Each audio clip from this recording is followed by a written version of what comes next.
Hi friends, back part cutting చేసుకున్న తర్వాత front part cutting చేయడం కొంచెం కష్టంగా ఉంటుంది. దానికి మీరు ఈ మెథడ్ ఫాలో అవ్వండి ఒకసారి. చాలా సింపుల్గా ఉంటుంది. దానికి ముందుగా మీరు ఫ్రంట్ పార్ట్ కొలతలన్నీ కొలిచి పెట్టుకోండి.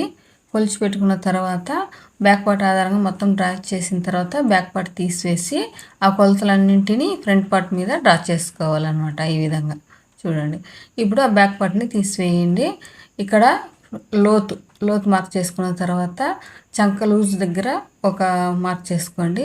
తర్వాత ఫ్రంట్ నెక్ హైట్ వచ్చి 6.5 ఇంచులు, వెడల్పు 2 ఇంచులు ఈ విధంగా డ్రా చేసుకొని ఒక డబ్బా షేప్ అనేది ఇచ్చేసుకోండి.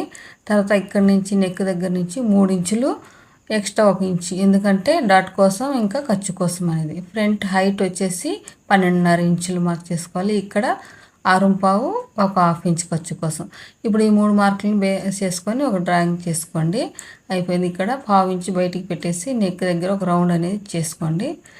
ఎంతో సింపుల్గా అయిపోతుంది చూడండి. ఇప్పుడు ఇది మెయిన్ డాట్స్ మార్క్ చేసుకో 2.5 ఇంచులకి మార్క్ చేసుకొని 1 ఇంచ్ మార్క్ చేసుకొని అదే 2.5 ఇంచులు హైట్ మార్క్ చేసుకోండి. ఈ 2 సెంటర్ మార్క్ చేసుకొని 2.5 ఇంచులకి మార్క్ చేసుకోండి. ఈ విధంగా 3 డాట్లు అయిపోయిన తర్వాత చూడండి, కరెక్ట్గా షోల్డర్కి నేరుగా సెంటర్గా వచ్చేసింది. ఈ విధంగా చేయడం వల్ల పర్ఫెక్ట్గా ఉంటుంది.